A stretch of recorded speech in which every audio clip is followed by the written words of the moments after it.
ó ń lé ní lọ́wọ́ àlejò díẹ̀ rú. Ẹ̀yin fáǹsì mi, ẹ wo lady tí mo gbé picture ẹ̀ sórí fídíò yìí. Ẹni tó post iṣẹ́ yẹn, ó post rẹ̀ in form of gossip.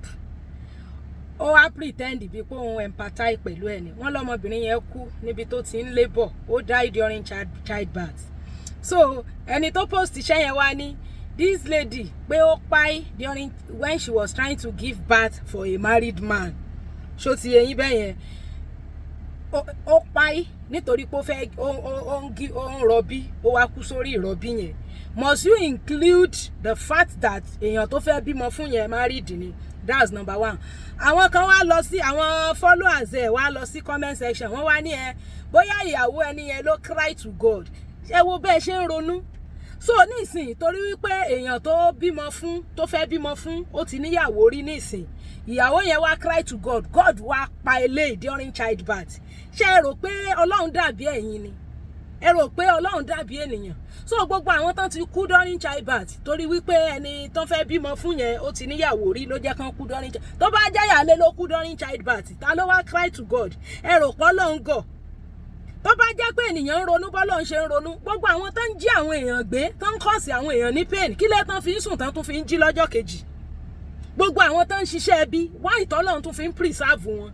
Ọlọ́run kì í ronú bẹ́yìn ènìyàn ṣe ń ronú. Àbí òye yín? God does not think the way because pé ó ti fẹ́yàn tó níyàwó rí nísìn. Ó sì ti yẹ kó ó ti sign death warrant pé ọ̀tẹ̀ ìgbúdọ̀ òkú during childbirth. So many tí wo fẹ́ lọ́la. Ọkọ tó ń fẹ́ sìn ta ló sọ fún ẹ pé the next 20 years gan jìnnà the next 1 year ilé ọkọ yẹn ló máa wà. So tọrọ wá kú tara pé she's trying to bring a child to life and she pai ìyẹn ò dùn yín ìdùnnú pé bóyá ìyàwó máa yẹn ló cry to God. Ọlọ́run wá fẹ́ rẹ òun lẹ́kún yóò wá pa eléyìí dípò tóun. Ta ló sọ fún pọ̀ nǹkan dá sọ́kọ rẹ̀? Ta ló sọ fún pé èyí tó cry to God yẹn she is good to her husband? Ẹ̀yin ìyàwó kékeré ṣe rí pé mo ń sọ fún yín. Bẹ́ẹ̀ bá lè gba àdúrà tó lè lọ lé babaláwo. Mo ti réyàn tó jẹ́ ìyàwó kékeré tó yẹ pé gbogbo ọmọ mẹ́tẹ̀ẹ̀ta tó bí gbogbo wọn wọ́ kú ni. Ìyálé yẹn dẹ̀ sọ fún pé tó bá ń bímọ báyìí polybag ni wọ́n fi mọ̀ deliver ọmọ yẹn fún. This is a true life story. Tó kì í ṣe second hand one. Ni mo ṣe ń sọ pé kò sẹ́yìn kankan tó wish ẹ well.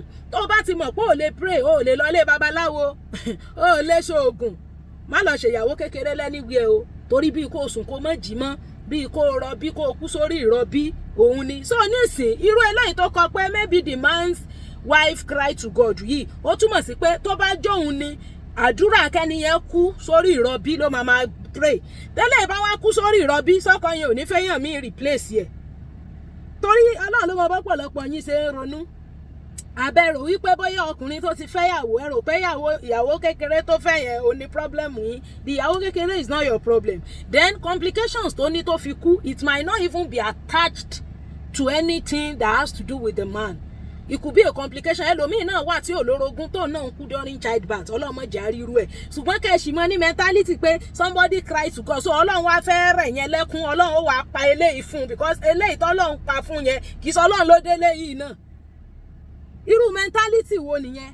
So tí nǹkan kan bá ṣẹlẹ̀ sọ́tẹ̀ ẹnìkan sí ẹni nítorí wípé yàn tó fẹ́ ó ti marry rí. Ṣé obìnrin tó náà kó kúrò nílé ọkọ tó lọ fọ́kọ míì? Ṣé ọkọ tó kọ̀ lẹ́yìn náà ṣénú ọkọ yẹn náà dùn sí? Sọ́kọ yẹn náà mọ̀ ronú pé tó bá ti lóyún nílé ọkọ míì tó fẹ́ kó kú síbi tó ti ń rọbí. Èrò inú yín ò dáa. Kò sẹ́ni tó ń fẹ́ yàwó létí inú rẹ̀ máa dùn. Ṣùgbọ́n kẹ́ wá mọ̀ robí sọ́mọlàkejì yín kẹ́ mọ̀ rò pé yóò kú. Gbogbo ọmọ tó bí dàlẹ̀ so ọmọ irú ọkọ tán máa fẹ́. So ọmọ ibi tí wọ́n gòrìndé láyé ta ló sọ fún ẹ pé ọkọ tó fẹ́ lónìí ló máa ṣìjọ́kú ẹ lọ́la tó bá dọ̀la tọkọ ń bá kú tó fẹ́ lọ rìmárì tó rí single rìmárì mọ́ kí ló fẹ́ ṣe sí?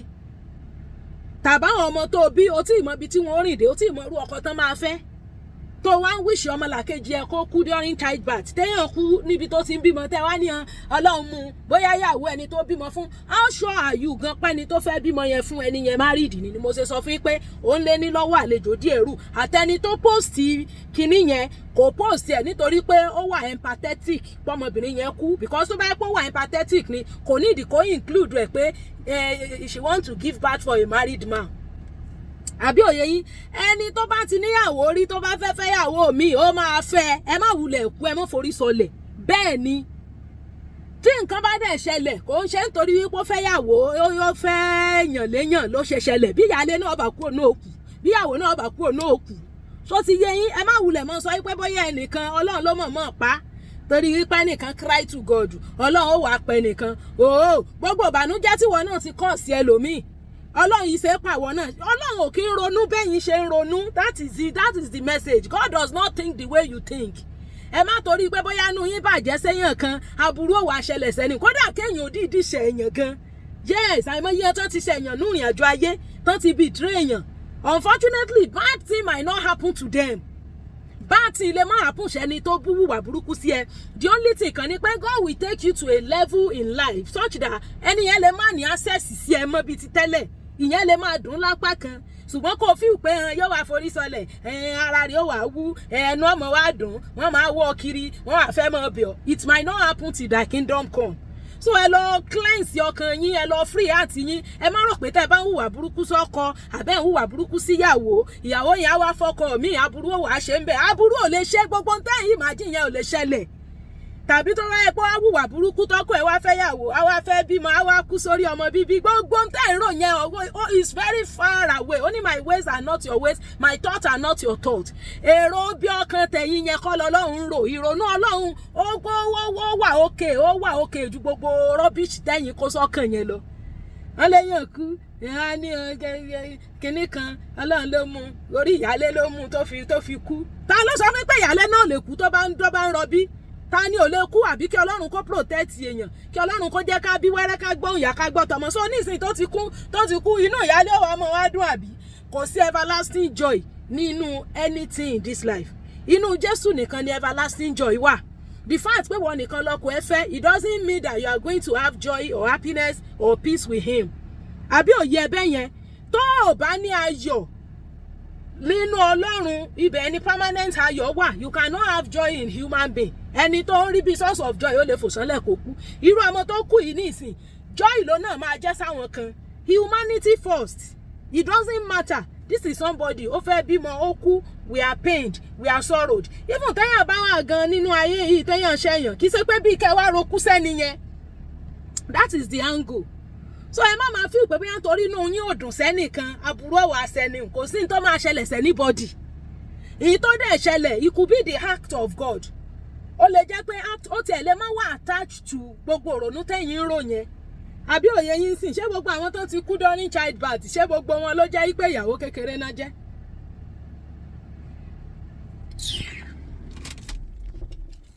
bó ṣe jẹ́ nìyẹn wọ́n ní kó dúpọ̀ ẹ mú àbí òye onísìn wọ́n ní kó dúpọ̀ ẹ mú tó o bá ṣe nọ́mà tán bá fẹ́ yàwó lé ẹ ìyàwó ò lè kú during childbirth kò sí tó máa sọmọ ọlọ́mọ kankan kò sí tó máa ṣe ìwọ náà tó o bá ti robi sọmọ làkejì ṣùgbọ́n kẹ́ ẹ mọ fíìpé tó ráburú ṣẹlẹ̀ sọ́tẹ̀ nìkan hùn kẹ́ ẹ wá rò pé inú yóò mọ wá dùn pé Ọlọ́run mú ọkọ yẹn tó máa fẹ́ yàn míì náà èèyàn mélòó ni ìwọ nìkan fẹ́ èèyàn mélòó náà fẹ́ pa Ọlọ́run máa pa gbogbo èèyàn torí ìwọ nìkan ó mọ iye àwọn tán ti fẹjọ́ tiẹ̀ gan sun Ọlọ́run tọ́lọ́run sì ń dẹ́mi rẹ̀ sí àbángẹ́lì níwọ ìwọ òsèèyàn ò lẹ́ni tó ṣẹ̀ rí.